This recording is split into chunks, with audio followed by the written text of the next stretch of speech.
RotoGrinders daily fantasy football podcasts are presented by Yahoo Sports Daily Fantasy. Be sure to check out Yahoo this Sunday for another $1 Million Baller contest for Week 17. This is a $20 entry, 10 entry max tournament, and once again, Yahoo is guaranteeing a $250,000 in overlay for this contest. It's the best value in all of DFS, so be sure to check them out this Sunday and use promo code GRINDERS30 for a $30 matching bonus on that first deposit.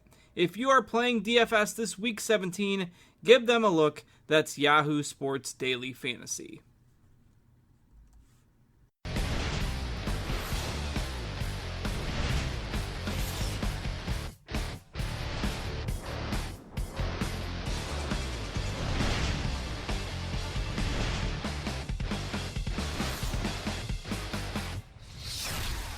What's going on, everybody? Welcome to the Week 17 final edition of the 2018 NFL season of the Pro Football Focus Show here on RotoGrinders. Guys, we made it. Scott, Tyler, we're feeling a little better than last week, too. I'm still a little sick. It's been like almost 9 days I've been sick with this cold. I'm coming out of it on the good end. Scott, it's been a fun season. I know we were a little sick last week. How you feeling this week? Yeah, feeling a little bit better. Excited. I like Week 17. It's sort of like preseason DFS, where you get paid or rewarded handsomely for doing a little bit of extra research. So excited. Yeah, looking a little better too, Scott, with you got your friend going on today. That's right. No more Grizzly Adams, Zarathustra descending from the cave. We were joking pre-show that Scott, Pro Football Focus, again, Chris Collinsworth, they force you to like sit inside for 100 hours a week, no sunlight, typing away, looking at statistics. Scott, are you going to be able to go outside in a couple of weeks? Are your eyes going to be okay with this?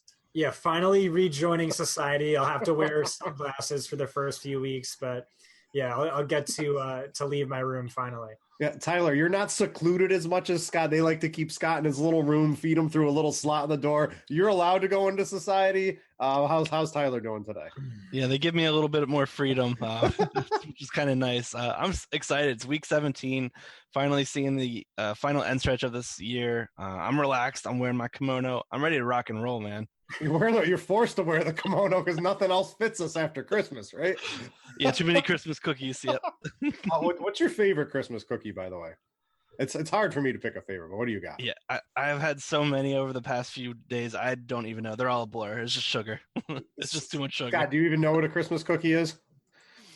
Yeah, I do. Yeah, I really like the gerbil pellets though, so that's what I get to eat. I like the one with the Hershey Kiss in the middle, the peanut butter cookie with a Hershey Kiss in the middle. It's a classic. That's always one of my favorites. But yeah, it's been a long season. Scott, what did we learn from DFS this year? What did we learn about football? What do we apply? Like, what are some like overarching things we learned about DFS this year? I saw you had your like 2019 rankings already out there. I know draft will probably have some best balls soon, so I'm always itching to waste a whole bunch of money doing that and not getting money back at the end of the year like this year. But where do you see the NFL going next year? How can we apply what we saw this year? I think two of the biggest takeaways are, the importance of a bell cow running back for fantasy football. Easily the most upside, the most predictable point totals, most consistent on a week-to-week basis, highest floor and ceiling. Just so valuable, so much more valuable than, even the elite wide receivers. This is guys like Christian McCaffrey, Saquon Barkley, Ezekiel Elliott, Todd Gurley, James Conner, etc. And then also positional utility. So like Travis Kelce, Zach Ertz, among wide receivers, they're basically mid-range wide receiver ones. But then if you, look at where they stack up against all tight ends, their value just increases exponentially. And I'm not sure that Travis Kelce isn't a better first-round draft pick next year than even DeAndre Hopkins or Devonta Adams. So I think that's going to be a big debate. Also, Patrick Mahomes just put together the greatest fantasy football season ever by a quarterback. So he deserves a ton of credit for that as well. So I think those are three of the biggest takeaways from fantasy season 2018. Tyler, where do you see, next year going in DFS, or maybe even in football too? You'd have to envision. I mean, I've seen some of these coaches that the Packers are they're interviewing. Hopefully they don't get hired in terms of, advancing football forward. The pass is more prevalent than ever. Where do you see the NFL going? Where do you see fantasy going for us for next year? Well, I think we're going to see a lot of retreads because that's the way the NFL is. It's a who you know league for sure at the coaching level. 100%. And it's very cyclical seeing them repeat in just different jerseys. That being said, Scott hit a lot of the three major points I wanted to talk about as far as what to expect for DFS moving forward. Those bell cow backs are a priority. 2016 was the year of Team Jammerman. 2019, we could see 6 to 7 of these guys regularly priced up at the top, where we need to actually do some research on which of those 7 are the guys we want to play. Yeah, it's going to be interesting. But we got to talk week 17. We got another week of the regular season. The key, I guess, Scott, the key to week 17 DFS, you said like preseason. You don't have to do as much research, I think, as preseason because you really got to dig into preseason. One of the keys is playing the guys that have something to play for, and then making sure you're not playing guys that are going to get, could possibly get pulled after a quarter or might only see the second half or something like that. So we'll try to help you out with some of the plays that we got here today. We'll start at quarterback. Scott, I'll start with you on this one. We know Patrick Mahomes, you just mentioned him. He's 7,100 on DraftKings. We have him projected as by far the highest owned wide receiver. We're pushing 17.5, 20%. All the ownerships this week are going to get congested because there's just fewer plays out there. Even though there's more teams playing, we've got 15 on the main slate. There's just fewer actual good plays that you can make this week. There are going to be, as the week progresses, right? We record this on Wednesday night. By the time Sunday morning rolls around, we'll have a much better of idea of which teams are going to tank, which teams are going to play, which $3,000 running back is going to get all the carries. We don't know all this stuff right now. We can guess, but there's usually a lot of value. That's going to allow us to pay up for a guy like Mahomes. He's at home. They got to win. It's against Oakland, who's actually playing pretty well right now somehow. And Oakland would love to foil anything they can do with KC, so you got to think the Oakland guys are going to try. Mahomes looks poised to kind of put up a massive game here. Yeah, I think Kansas City wants that number 1 seed, and they need to win in order to get it. Oakland's really they would be like the top defense to stream against if their offense kept things close. Easily rank worst in fantasy points allowed per dropback. They rank 3rd worst in opposing passer rating. So Chiefs want to win this. It makes sense if they first of all, they don't really ever take their foot off the gas anyway, especially not with their running back situation. Even when leading by 10 or more points, they're still one of the most pass-heavy teams in the league. So it makes sense to pay up for Mahomes this week, although I do also like Ben Roethlisberger. Tyler might like him even more, so you can pivot over to him if you want. Yeah, there's $100 difference. Mahomes or Ben Roethlisberger. I don't think there's a wrong answer here, Tyler. They're both at home. They both need to win. They're both huge favorites. Very tough to figure out which one of these is the correct play this week. I think this could be something a lot of people are going to be struggling with. Again, I don't know if there's a wrong play, but is there a more correct play? Yeah, it's tough to decide right now at this point. Like you said, both teams need to win. I just see the Raiders as a team where the Chiefs could roll on them. And like before halftime, the Chiefs are already starting to pull some of their really important players. The Steelers need to get a win in just to get that 6th seed. So they're fighting for the entire game, I think. The Bengals secondary, I'm not worried about that whatsoever with Antonio Brown and Juju Smith-Schuster. According to our points allowed matchup chart, they've been beaten by opposing receivers attacking them from the left, right, and slot. These both Brown and Juju line up all over the formation, should be able to dominate no matter which defender they're lined up against. Bengals, as a unit, they've allowed the 5th most passing yards, 2nd most passing touchdowns on the year. Big Ben should just go absolutely crazy in this one, I think. He's coming off the heels of a 33-point fantasy outing against New Orleans on the road. Now he's playing at home. in Heinz Field. Really like him here. Quick question. In a Dynasty League I was in, I traded it. This was a couple weeks ago. I needed to get younger, and I just needed more players. I traded Antonio Brown for Kenny Galladay, Marvin Jones, and Greg Olsen. What do you think of it? What do you think of that? Did I do all right? This is like it's a 14-team league with like 40 people rosters with some really smart people. I don't know about Greg Olsen, man. No, all right. We'll save the season-long stuff. You're trending in the right direction until I went to Greg Olsen. Oh well, I mean, I needed a tight end, and I was trying to make a run. All right, we're gonna scratch that last minute from the segment here. We're gonna pretend that didn't exist here.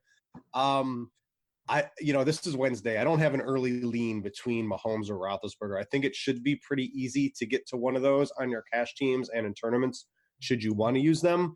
An early week look, 30 to 35% of your opponents will also have them, which means those two offenses will also be extremely heavily owned. So just know that when Sunday comes around, if you're using those guys, you're going with the herd, not necessarily a bad thing, but know what you're getting into. You're not going to get all those points to yourself when that comes around. So Scott, let's say we want to differentiate a little, right? We're looking for a couple other guys that might have some, you've got on the sheet here, you've got a Matt Ryan, an Aaron Rodgers, a Jameis Winston. None of these dudes have anything to play for, right? So that's going to lower their ownership, come Sunday. I haven't heard any rumblings that any of these teams are really, going to sit anybody. We saw the Packers last week. Aaron Rodgers, hard to lead from the sideline, goes out, puts a massive game up, and really helps you out in fantasy. Matt Ryan, he's got, we don't know if Julio Jones is going to suit up. He might sit. Tevin Coleman might sit. Maybe it's a couple of like no-name guys out there. So maybe I'm not as interested in Matt Ryan as you, but Aaron Rodgers, Jameis Winston sound pretty good as long as we don't hear rumblings about limited workload for them. Yeah, I'd kind of preferred if this game was in Atlanta, but I do think there is the opportunity for a lot of fantasy goodness. I think Winston's my favorite of the three you mentioned. Just Tampa Bay's quarterback one ranks behind only Patrick Mahomes in fantasy points per game. Winston's coming off of two tough matchups to get a top three matchup this week. Are you concerned? All right, this is Wednesday. I forgot who they benched or they healthy scratched Ryan Fitzpatrick last week for who's the third? It was like Ryan Griffin or something, not the tight end, but like a different quarterback. Are you concerned at all? I think that was a deliberate move, right? They know what Ryan Fitzpatrick is. Are you concerned maybe they get him a couple of reps just to kind of see what it is? This is going to be like a Saturday, Sunday call when we have a lot more news, I believe. Yeah, I think that's right. Not too worried about it at the moment. Yeah. Tyler, what else you got for me at quarterback if we're not playing some of those guys? It looks like you like, Nick Foles. Cash led me to all the glory last week. Cash games absolutely crushed for me on DraftKings last week. Led by Nick Foles. They hiked him up. It's not a free play anymore. He's 5,900. But the Eagles are another team. They're playing to win. It's a gimme matchup here against Washington. I know Washington would like to foil them, so I don't expect Washington to roll over here. But let's be honest, I think Washington rolled over a long time ago here. What's the like with Nick Foles? Yeah, I agree. I don't think there's much analysis to be had here. It's Nick Foles. The Eagles need him in playoff form. He's been doing that ever since he's been suited up. I think he will again this week, and he'll dominate. I love stacking him and Ertz again this week. A couple other, you got Josh Allen. Would you just to get more reps for him? You don't think there's any possibility the Bills do anything to his workload this week, correct?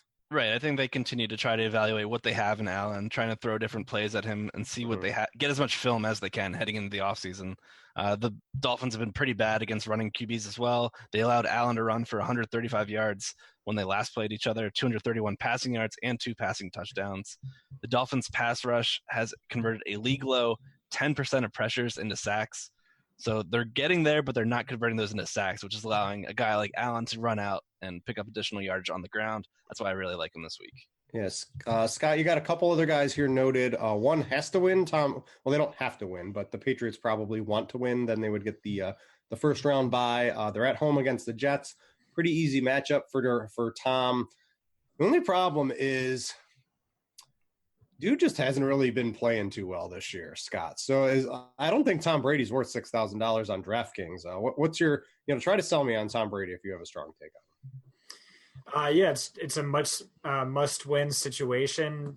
New York Jets are a top quarterback matchup, although that, of course, is heavily skewed by last week's game. He's just cheap. And in play, Sam Darnold, a guy who, I've trashed for most of the year, but he does look a lot better in recent weeks. Although my favorite cheap option quarterback is Teddy Bridgewater, who's a player I've liked for a long time. I think he got dealt a raw deal. If he never got hurt, he'd probably still be a starter in this league. If you look at his metrics, and especially if you adjust for the receiver talent he had, and even more so the offensive line play he was saddled with, he was well above average. And, even without a Michael Thomas, some of the key starters, I'm excited for his prospects this week at a low salary.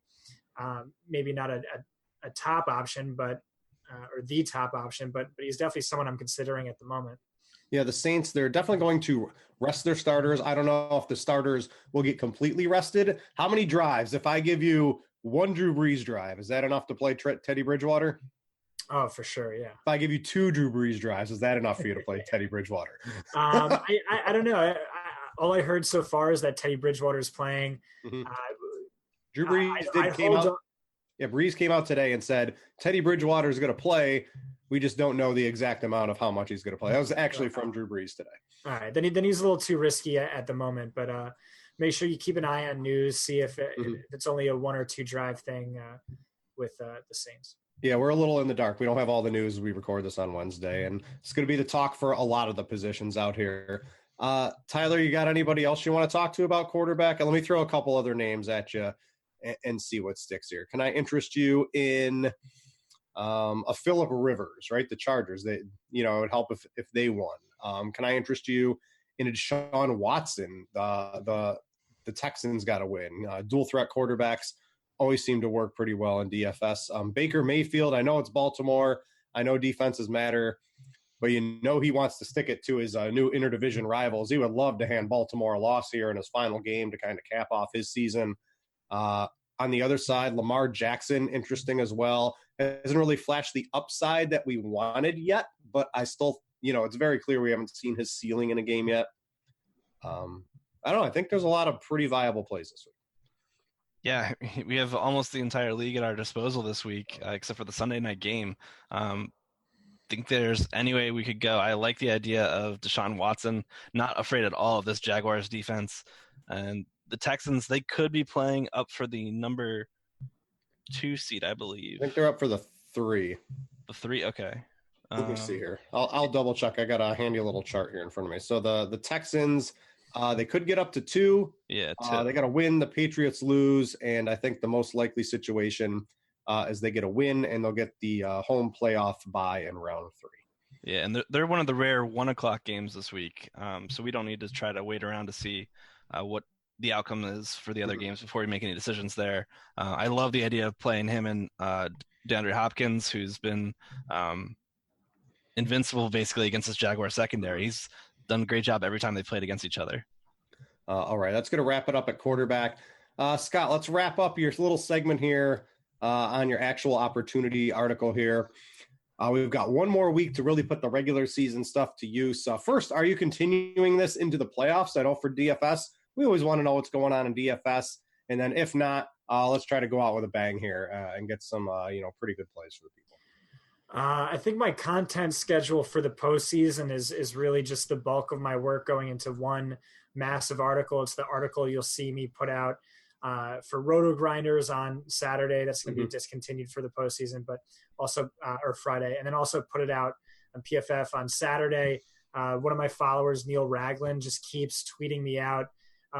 Great content this week. I won another $100,000. This freaking guy is going crazy. Yeah, exactly. Nice, so, the winning answers are all in this article. You just got to be good with the combination.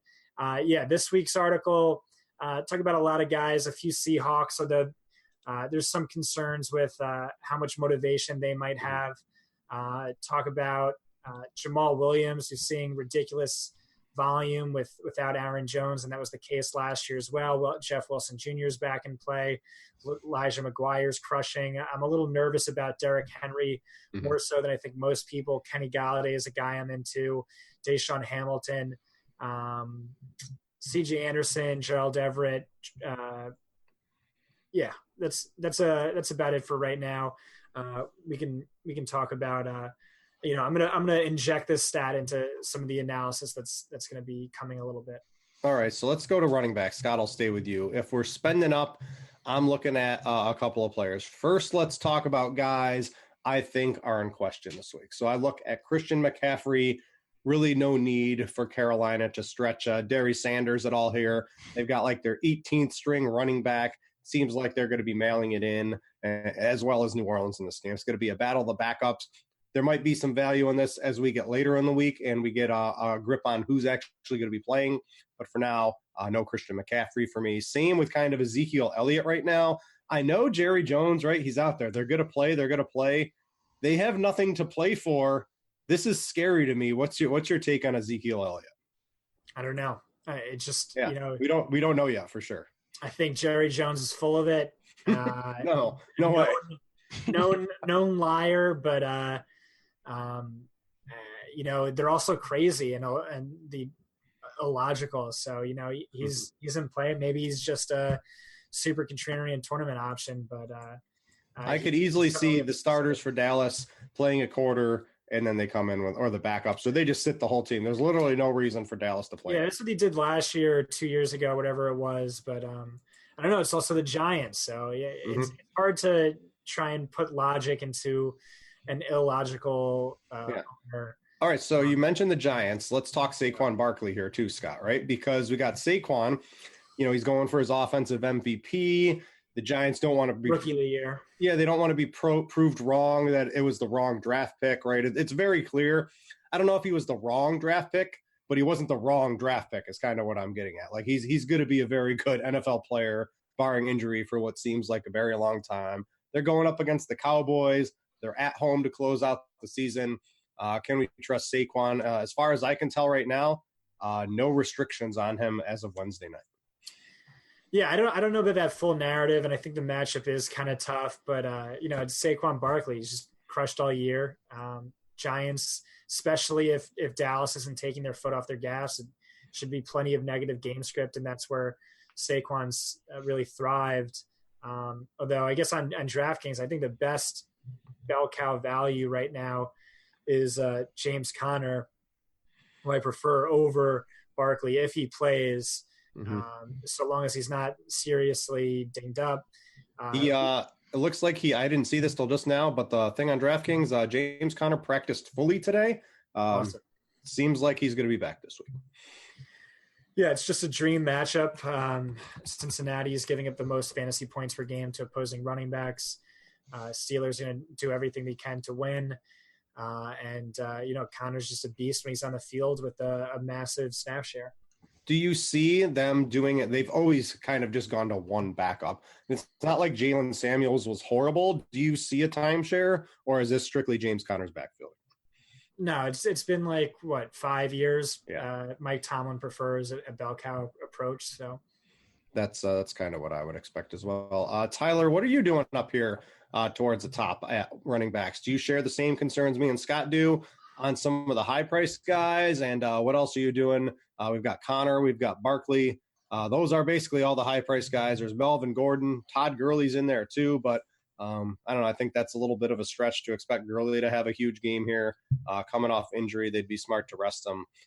What's your thoughts going on here? Yeah, I'm on the same page as you guys. It's Wednesday when we're doing this analysis, so it could change by the time Sunday rolls around, but at this point, Saquon Barkley looks like the guy that you want to pay up for. He needs one more 100-yard rushing game to equal Eric Dickerson's 13-game mark. He needs 114 yards to surpass 2,000 yards from scrimmage and become just the third rookie to do that. I think they're definitely going to try to get him both those records this week. He's the guy I want to pay up for. And then there's a ton of mid-range value if we go down a couple $1,000. Yeah, let's start talking about it. Okay, Damian Williams, Jamal Williams. I like both these Williams brothers this week. We'll start with the Chiefs. What about Damian? Because Kareem Hunt looks like he's going to be back this week. Kareem Hunt. Or not Kareem Hunt. Spencer Ware. No, Spencer Ware. Yeah, that's what I meant to say. Kareem Hunt is not going to be back this week, guys. I did not see Spencer Ware news. He practiced fully today. Okay, that is a huge ding to Damian Williams because Damian was seeing a ton of work rushing and receiving. Do you think? I don't know if they cheat. I think Spencer Ware might be left in the dust here. He could be. I've always been a big fan of Spencer Ware, so I'm kind of a little biased here. But I mean, Damian Williams has done a fantastic job filling in. And the thing is, this is a great matchup here against Oakland. We could easily see them get out to an early lead and then just hammer away with the running back in the whole second half. Yeah. If It's tough. Damian Williams plays, what about the law firm of Williams and Williams? Does that sound good to you, Tyler? Yeah, I mean, Jamal Williams just balled out last week, played on 85 of 90 snaps. That's crazy, a snap-heavy overtime game. But he touched the ball 21 times, including 9 targets, which is huge. The Packers are going to focus on chasing that record for Devontae Adams. But if Snacks Harrison misses again this week, he was a DNP on practice Wednesday. I think it sets up for another good week here for Jamal Williams. Yeah, I definitely like both of those guys. Scott, do you agree with the two Williams? We will have to wait on some Spencer Ware news. And if you do like them, let me know. If not, I don't know. I think there are some pretty viable names. You got Elijah McGuire in here. You could see probably not on Nick Chubb, Joe Mixon too much. I know you talked a little bit about Chris Carson. This comes down to probably a little bit later in the week. This is against Seattle. If we get word that Seattle's going all out to win, I think if they win, they get the 5 seed. If they lose, I think they drop to the 6 seed. So if you drop to the 6 seed, I think you're going to be going to Chicago. And if you're the 5th seed, you're going to be playing Dallas. I think I'd much rather play Dallas in this situation. So maybe Seattle does kind of give it a go for their stars in this game. I think, Dallas and New Orleans, definitely don't play your starters, but otherwise for most teams, these coaches don't like to sit their guys at all, rust or whatever the reason is. And I do think Seattle's going to, play their hardest and not bench anyone. And especially if that's the case, Carson is like a smash value. Over the last 3 weeks, he ranked 6th in both expected and actual fantasy points per game. 86% of that is coming on the ground. Cardinals are the most exploitable defense on the ground. They're giving up the most rushing fantasy points per game to opposing running backs. And then the other sort of mid-tier values, love Jamal Williams. Yep. You read the actual opportunity article, Elijah McGuire too, who's seeing low-end RB1 volume and production, has a great matchup this week. Damian Williams too. I mean, even last time Spencer Ware played, he finished as an RB1. And then after that, I really didn't spend too much time. It's just like I'm ready. I'm going to go deep here with Tyler. You ready, Tyler? All right, let's do it. All right, let's have some fun here at running back. All right, so Jeff Wilson has entered our lives. Matt Breida, he gets into the game. No surprise, Matt Breida leaves the game. Jeff Wilson's going to be in for this whole game. Now, the Rams are going to be playing their hearts out to win this game. So it's a little bit of a tough game, but he's going to get the full workload. He's 4,400. What are your thoughts on him? Yeah, Niners are 10-point dogs. We've already seen Wilson excel in a game where they trailed heavily.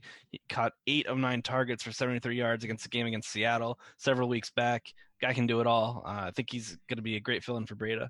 All right. Okay. Are you sitting down, Tyler? I am. Let's go. Brian Hill. Oh, yikes. All right. Tevin Coleman. I don't think the dude's going to play this week. Brian Hill, 115 yards last week. Now, it was on 8 rushes. He busted one pretty long play. It's against Tampa Bay. Anyone want to get on Brian Hill? No, I mean, this is a guy I've faded for a very long time. I know he came out of Wyoming as a big, bruising back. The only way he hits 100 yards is if he gets a broken play like he did last week. Scott, you have any interest there? Yeah, he's in play. I like Jeff Wilson a lot. And we see this time and time again in week 17, backups stepping up, getting a bell cow workload, finishing as high-end running backs. I think 2 years ago, 3 backups who had under 60 carries for the whole season finished as top 5 running backs. Talk about that in the actual opportunity article. But yeah, this is a week where there's going to be a lot of value, and typically that value is at the running back position. All right, I got one more. If you're ready to hold your nose, you are crazy, Scott. If you want to play Brian Hill, I don't. He's in play. Yeah, I think Brian Hill's in play. And hold your nose for this one. Are you ready? I just want to get my snap counts correct. He played 85% of the off. Yeah, Mr. Kenyon Drake here. What do you think about this? That was definitely a game script thing, and I think he only had like 8 carries and 4 targets anyway, or something super low like that. 3,700 on DK. Yeah, it's against Buffalo. I'm not trusting it. Royce Freeman as well is going to be the chalk of the week. Tyler, what's why not Devontae Booker though? Yeah, so like Freeman, I think it was something he has 1, 2, 3. Let's see here, 4, 8, 10 targets all season. You need targets on DraftKings, but he's 3,500. Going to be pretty popular, Tyler. You got a take on that? No, what's the scoop with Philip Lindsay? He's done for like 5 months. Oh, I missed that Rangers game. Okay, then yeah, I guess Royce is definitely in play. I mean, he was a highly drafted pick. Why not evaluate what they got out of him? Scott, what do you got on Royce this week? He's clear. Like, I think the clear build's going to be something like Connor, one of the Williamses, and let's say Spencer Ware comes back, it's going to be Jamal Williams, and then everybody's going to use Royce Freeman. This is the clear 3 backs everybody's going to be on this week. Yeah, he was very in play for me, but then he became chalk, and I don't know how I feel about that. You beat the Chargers, or the Chargers running back matchup is much better for receiving running backs.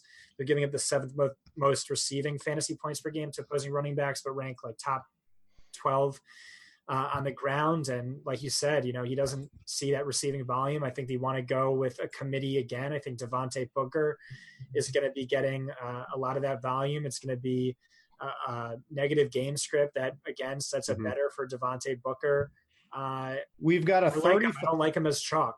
We've got 35% on Freeman, 5% on Booker. Does Booker have a 1 in 7 chance of outproducing Royce Freeman in fantasy points this week? Yeah, far better than that. Yeah. Yes. So if you're looking crazy, 35%, really? Yeah, everyone's gonna be playing Royce Freeman. He's 3,700 or 3,500, something like that on DraftKings. But yeah, if you're looking from a, this is what I like to do in DFS when you're comparing guys' ownerships. Does that guy? This would be a 7-to-1 shot. Is Freeman going to outproduce Booker 6 out of 7 times on this slate? And that answer is clearly no. So if you're looking to be a little bit frisky in tournaments this week, I kind of agree with Scott. Devontae Booker, much better receiving option. And those PPR points add up pretty quick when you're catching Case Keenum dump-offs, for sure. Anyone else have any hot takes at running back? I'm just blown away by this Royce Freeman. I did not think he would be the chalk. Well, you're a cheap running back. I don't even know if you need him that much, but it allows you to get Antonio Brown and Tyreek Hill and Devontae Adams on your team to kind of do things like that. Which, as a segue, we're going to go to wide receivers. Tyler, I'll start with you on this one. I'm going to list off some prices. Antonio Brown's 8,700. Julio, he's a little questionable right now, 8,500. Michael Thomas isn't playing. So you got Tyreek Hill, 8,400, a little bit of a boom bust option.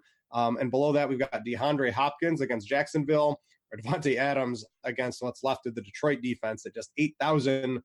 I think I want Antonio Brown. It's very clear he's going to be a focal point of this offense. How long they need him for is questionable, if you ask me. Devontae Adams has a lot of different records that I think they're probably going to be shooting for this week.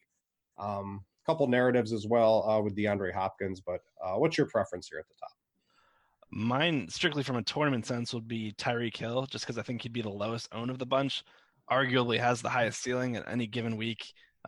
Anytime we can get him on a very low owned percentage, I think it's worth pursuing. Anyone that's like box score scouting saw that a few weeks ago he went for 1 catch for 13 yards against the Raiders on 6 targets. 3 of his last 4 weeks for his price have been pretty duds, if you ask me. Yeah, so you could argue he's due. I don't like to argue that. I think it's a poor argument. But the Raiders have our 3rd lowest coverage grade. Remains one for us to exploit. The other guys I love are Antonio Brown and Devontae Adams. I think they're both going to draw a lot more ownership and be Adams could be the chalkiest pay-up wide receiver, considering how highly publicized these records are. Yeah, the narrative. So today, as it sits right now, we've got Antonio Brown clearly above all these guys at 22.5%. Again, this revolves around Royce Freeman. Everybody's using him. We have some money at wide receiver. And Devontae Adams is 10%. I'm going to suggest by the time the week comes to an end, Devontae Adams is probably going to be pushing 15 to 20% ownership, because these narratives, we don't start them, but we're going to talk about them. They're going to talk about them on the next show. They're going to talk about them on the next 5 shows. The other 8,000 football podcasts are going to talk about them, and everybody's going to end up playing Devontae Adams. Yep, I totally agree. It's just going to build steam by the end of the week. We could see these two flip-flop, to be honest. Antonio Brown, though, I think he's another great play. Steelers need to win to get in the playoffs. These Bengals corners have been really soft for most of the year. I'm personally going to have a lot of Steelers stacks heading into this week. Yeah, Scott, what are you doing up here at the top? Do you have a favorite play? I don't think you can. If you tell me you play Antonio Brown, I don't think that's a problem. You tell me you play Juju or Tyreek Hill or DeAndre Hopkins or Devontae Adams, I really don't have fault with any of them. Do you have a favorite? Do you have one of those that you're least likely to play? It's really hard to separate them all. Yeah, I do like Adams. He's going to draw Darius Slay in shadow coverage. Luckily, he's pretty much transcended every shadow matchup all year. And last week was the dream matchup where Rodgers should have just thrown him the ball 18 times, and he didn't until the overtime. Made very little sense. But anyway, he's the wide receiver 1 in fantasy this year. He's priced as the wide receiver 7. And of course, there's the narrative everyone's going to talk about. I also like Keenan Allen, depending on how healthy he is, up against a Chris Harris-less Denver Broncos defense. And then maybe down, I guess, a pricing tier. There's 3 wide receivers I really like, or 4 maybe. Julian Edelman in the ideal matchup. It doesn't get better than slot wide receiver versus the Jets. He's also been awesome all year. He's 13th in fantasy points per game since returning from suspension. And he's not priced like it. Robert Woods has been awesome since Cooper Kupp went out volume and production. Even though they went 2 tight end sets quite a bit last week, he still ran out of the slot about 60% of the time. He gets a top 4 slot matchup. Doug Baldwin, it looks like he's back by PFF grades, by my actual opportunity numbers, by production. He also gets a top 5 slot matchup. Kenny Galladay, another guy I talk about in my actual opportunity article. He's coming off of 2 really tough matchups, gets a much softer matchup this week. And it's looking like, Matthew Stafford back when Calvin Johnson was in his prime. He just only looked at him. It didn't matter if he was triple teamed and not open. The Lions are just a mess. It's clear Matt Patricia. I don't think, there are a couple articles today on him on, just being late to team meetings. I don't know if he's going to be a great head coach. They're probably going to get a new offensive coordinator. There's nothing going there. They're still handing the ball off to LeGarrette Blount a bunch every game, who's doing nothing. This offense is dead, but if Kenny Galladay is going to get 15 targets in this game, that sounds pretty good to me, Scott. Right. Yeah. What are we doing on the cheap end? And I don't know, do we need a lot of these cheap guys? Alshon Jeffrey's still cheap. He didn't dud, but he didn't really come through like we wanted last week. For those of us who are using him, you've got Robert Foster, who's going to have a good matchup with Miami's top corner down, and Josh Allen likely chucking to close out the season here for the Bills to see what they have. And of course, it's Wednesday right now. By the time Sunday rolls around, there's going to be 5 wide receivers that we didn't even know were on rosters that are probably going to be viable DFS plays come Sunday. So Tyler, what else you got for me on the loaded cheap end? Yeah, I think those guys are great plays as well. Looking at the mid region, Robbie Anderson's a guy I want to go back to once again. He's been on fire, seen a ton of targets from Sam Darnold. The 2 are clicking, and they're going to be throwing against the Patriots. Calvin Ridley could see a lot of run here against Tampa Bay. Curious to see how that plays out with Julio and his status throughout the week. But there's some punts that are very viable this week. Starting down at Kendrick Bourne. The 49ers have already ruled out nobody. Yeah, they don't have anybody. They've already ruled out Dante Pettis. Marquise Goodwin is legit questionable at this time. Bourne could see a surplus of snaps and targets. caught 4 of 5 last week for 73 yards. The Rams are going to be playing pretty hard this week, and I think we see Shanahan give them a good matchup on the other side. Another cheap play I'm super into is Jake Kumaro. Oh, that was the name I was going to toss out here. You stole it from me. He's a preseason hero. Everyone that played preseason DFS loved him. Unfortunately, he was put on IR on like week 1, but he played last week over 60% of the snaps, caught a touchdown, catching 3 of 3 targets. Randall Cobb and ESB are both on the injury report due to concussions. You could do far worse at a 3K punt. We've got Traquan Smith projected at reasonable ownership right now, Scott. They're not going to play Ted Ginn. They're not going to play Michael Thomas. They still need some wide receivers out there. If Traquan is all of a sudden the number 1 option, is this interesting for you? Yeah, it is interesting. That's a good call. I didn't really think about it. I do think Kumro's interesting, as well as Marquez Valdez-Scantling. Deshaun Hamilton's another really strong value this week. And there'll be guys that, we don't even know are going to get catches this week that probably catch 5 or 6 balls. We'll know more of those guys later in the week. So, stay tuned to the RotoGrinders channel, read more on PFF. But as we get more news this week, we'll be able to give you a more accurate description of the correct plays. It's just we're a little bit in the dark here on teams' plans come Wednesday night. We done at wide receiver, guys? Sounds like a yes to me. Let's go to tight end. All right, this is pretty easy. We've got Zach Ertz on the main slate. We've got Travis Kelce on the main slate. We have the ability to use them if we want to in any format because there's just going to be an enormous amount of value. You got to play one. Gun to your head. Tyler, I'm going to ask you first. Is it Travis Kelce or is it Zach Ertz? Man, that's tough. Because the one I want to play is Kittle the most. So you put me in a bind here. Wow. I'm gonna go with Zach Ertz because I think they could pull the Chiefs early. The Eagles will need to be playing this full game, and Ertz dominated last week. 12 catches on 16 targets. The matchup with Washington is one where we didn't really need to worry about it all as far as like a matchup. Ertz caught 9 of 10 targets last time he played them. Scott, I'm going to ask you that question in a second. I'm going to let Tyler talk about Kittle here first, though, because he's chomping at the bit. So, yeah, Kittle's the guy I want to play everywhere this week. He needs 4 receptions to break the 49ers team record of 82 catches in a season. He's 99 yards away from Gronk's record of most receiving yards in a season. The 49ers are decimated at wide receiver. I could see them going heavily to Kittle over and over again against the Rams. Yeah, that looks like a pretty good play. I don't see how.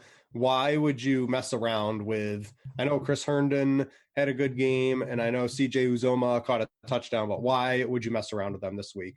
So, Scott, what are we doing with that trio at top today? Yeah, I'm not really too high on Kittle this week. I think it's mostly between Kelce and Ertz, and I think Kelce is the right answer. Maybe not right answer, but is the one I'm gravitating towards more. He's $500 more. I haven't had time over Christmas. Normally I make like a shell team. I haven't had time to do that yet. So I don't know if I need that 500, but let's say I needed that 500. Is Ertz a good substitute? Yeah, man, they're both great. Oakland's a top 3 tight end matchup, which is why I lean Kelce. He's also been more productive, et cetera. But yeah, Ertz is in a great spot too. Foles loves him in terms of volume, and Alshon Jeffrey's going to draw Josh Norman, and really Nick Foles' targets have been heavily concentrated between Ertz and Alshon. I also like Jared Cook. Kansas City's been the top matchup for tight ends, top streaming matchup for tight ends, and he crushed last time he faced them, which was just a few weeks ago. And I think if you do want to punt, I think Gerald Everett's interesting. He's the only other name of those 3 tight ends, Kelce, Ertz, Kittle, that's seen at least 6 targets in each of the last 3 weeks. He played on 75% of the snaps. The teams opted to go with more of a 2 tight end approach.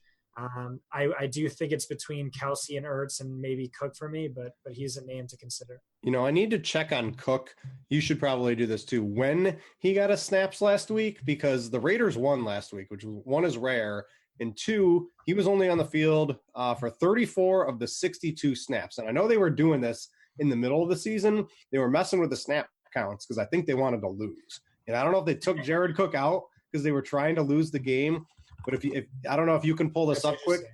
Yeah, tell me when he got his snaps, or if that's something you can look into, because that's going to be, if they're purposefully limiting his snaps early in the game, that's like a red flag for me on something like that. So that's something, or maybe they were just running so much they didn't want him out there blocking. That's also interesting to me. So I just want to see where those Jared Cook snaps are. I don't have that in front of me. I guess it's a running thing. I know Doug Martin did have a big 21 flashback. Yeah, right. But I will take a look at it. Thank you. Evan Ingram I like. Tyler, do you know how many targets Rob Gronkowski got last week? Don't look. Six. Three. Oh, that's right. Yeah, I had him. What is going on with this dude?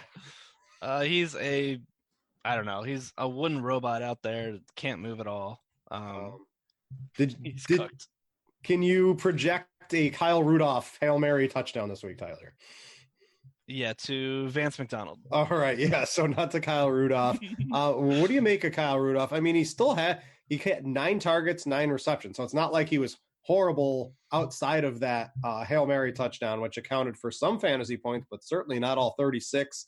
It is at home against Chicago, probably the toughest defense in the NFL. That's a pretty easy pass for me this week. If you were going to go cheap, right, I think the ownership we have on 3 guys here. We have CJ Uzoma, who caught the touchdown last week. Looks like the only viable target, I think, in Cincinnati left. John Ross gets targeted. He catches one, of course, it's the touchdown, because that's what John Ross does. He catches touchdowns now, but he doesn't catch anything other than touchdowns. Herndon had the big week last week and has had some pretty consistent production. He looks to be part of, an actual part of the passing game moving forward. And then we've got Ian Thomas with like a 4th or 5th string quarterback throwing him the ball this week. So out of all 3 of those options, Tyler, can you pick me a winner? Yeah, the winner would be Herndon for me. I mean, we've seen the chemistry between him and Darnold already. Mm-hmm. I think it's something that they're going to build on moving forward. He looks like a core piece here to stay for the Jets. Yeah, I would agree with that. Scott, do you have any thoughts on kind of the cheap tight end? Yeah, Herndon and Everett. That's about it. All right, guys. I think anyone else at tight end, or are we good? Are we good for 2018? Yeah, I'm paying up with all this running back value. I think you can pay up at tight end this week. Yeah, and we don't even know too. Like, we're going to get so much other value that it's going to be pretty easy to kind of fit in a Kelsey or Ertz or a Kittle if you want to. So I want to thank all you guys that have watched, downloaded, listened to the Pro Football Focus show this year. PFF have some great tools. We've showcased them for you. They're always improving. Next year, you'll fire up Pro Football Focus. It looks different almost every week, and they'll add some new tools for you last year.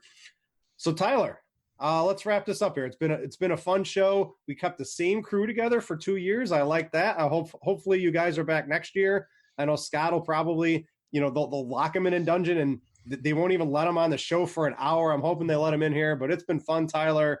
What are your thoughts on this year for the show and football in general?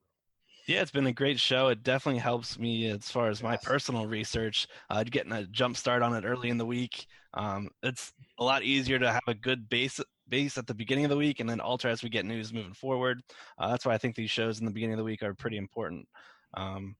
This show's been great. It's been fun chatting with you guys, learning your processes as well, seeing what kind of plays you guys are on. Always amazed at how much overlap we have.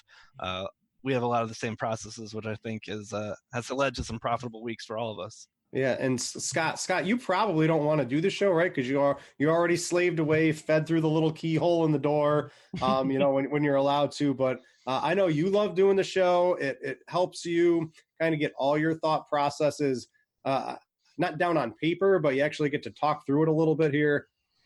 It's been fun doing the show with you two guys this year. Right. Gonna miss it. I don't know. Oh wow, Scott, what we're gonna end on this one. All right, guys. So it's been a fun 2018. I'm sure PFF will be back next year, and hopefully Tyler and Scott are the ones down here. So enjoy. Hopefully everybody had a Merry Christmas. Enjoy your New Year. Don't do anything stupid out there on the roads. Be safe, and have a good week 17 of DFS. So for Tyler and Scott, I'm Britt. Thanks for watching, everybody, and we out ya.